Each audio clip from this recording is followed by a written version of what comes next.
बिस्मिल्लाहिर्रहमानिर्रहीम। अस्सलामुअलैकुम। नसूह कौन था? नसूह एक औरतनुमा आदमी था, बरीक आवाज, बगैर दाढ़ी और नाजुक अंदाम मर्द। वो अपनी ज़ाहरी शक्ल सूरत से फायदा उठाते हुए जनाना हमाम में औरतों का मसाज करता और मैल उतारता था। कोई भी इसकी हकीकत नहीं जानता था, सभी से औरत समझते थे। ये तरीका इसके लिए ज़रिया माश भी था और औरतों के जिस्म से लज्जत भी लेता था।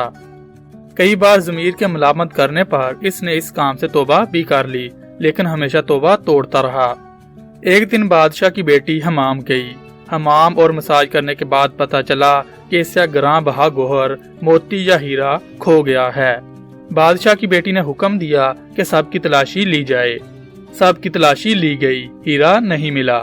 नसूह रसवाई के डर से एक जगह छुप गया। जब इसने देखा कि शहजादी की कनीजें इसे ढूंढ रही हैं, तो सच्चे दिल से खुदा को पुकारा और खुदा की बारगाह में दिल से तौबा की और वादा किया कि आइंदा कभी भी ये काम नहीं करूंगा, मेरी लाज रख ले मौला। दुआ मांग ही रहा था कि अचानक बाहर से आवाज आई कि नसूह को छोड़ दो, हीरा मिल गया है।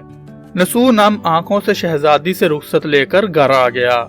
नसूह ने कुदरत का करिश्मा देख लिया था और हमेशा हमेशा के लिए इस काम से तौबा कर ली। कई दिनों से हमाम ना जाने पर एक दिन शहजादी ने बुलावा भेजा कि हमाम आकर मेरा मसाज करे, लेकिन नसूह ने बहाना बनाया कि मेरे हाथ में दर्द है, मैं मसाज नहीं कर सकता। नसूह ने देखा कि इस शहर में रहना इसके लिए मुनासिब नहीं है। सभी औरतें इसको चाहती हैं और इसके हाथ से मसाज लेना पसंद करती हैं। नसूह ने जितना भी गलत तरीके से माल कमाया था सब गरीबों में बांट दिया और शहर से निकलकर कई मील दूर एक पहाड़ी पर डेरा डालकर अल्लाह की इबादत में मशगूल हो गया। एक दिन इसकी नजर एक भैंस पर पड़ी जो इसके करीब ही घास चर रही थी। इसने सोचा कि ये किसी चरवाहे से भागकर यहाँ आ गई है। जब तक इसका मालिक ना आ जाए तब तक मैं इसकी देखभाल कर लेता हूँ। लिहाजा इसकी देखभाल करने लगा। कुछ दिन बाद एक तिजारती काफिला रास्ता भूलकर उधर आ गया, जो सारे प्यास की शिद्दत से नडाल थे। उन्होंने नसूह से पानी मांगा। नसूह ने सबको भैंस का दूध पिलाया और सबको सैराब कर दिया। काफिले वालों ने नसूह से शहर जाने का रास्ता पूछा।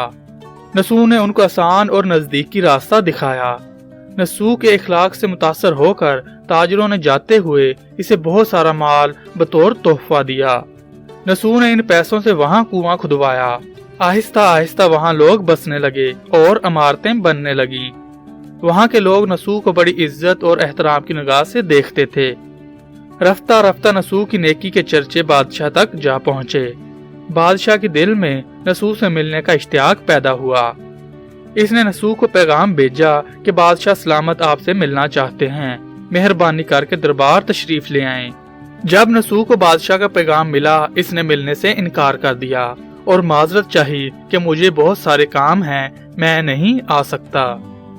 बादशाह को बहुत ताज्जुब हुआ, मगर इस बेनियाजी को देखकर मिलने की तलब और बढ़ गई। बादशाह ने कहा कि अगर नसूह नहीं आ सकते तो हम खुद इसके पास जाएंगे। बादशाह नसूह के इलाके में दाखिल हुआ। खुदा की तरफ से मलकुल मौत को हुक्म हुआ कि बादशाह की रूह कब्ज कर ले। चूँकि बादशाह बतौर अकीदतमंद नसूह को मिलने आ रहा था और रियाया भी नसूह की खूबियों की गर्विदा थी, इसलिए नसूह को बादशाह के तख्त पर बिठा दिया गया। नसूह ने अपने मुल्क में अदल और इंसाफ का निजाम कायम किया। वही शहजादी जिसे औरत का बेस बदल कर हाथ लगाते हुए भी डरता था, इस शहजादी ने नसूह से शादी कर ली।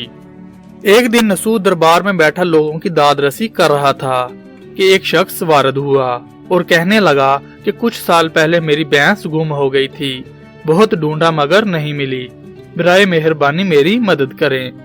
नसूह ने कहा कि तुम्हारी भैंस मेरे पास है, आज जो कुछ मेरे पास है वो तुम्हारी भैंस की वजह से है।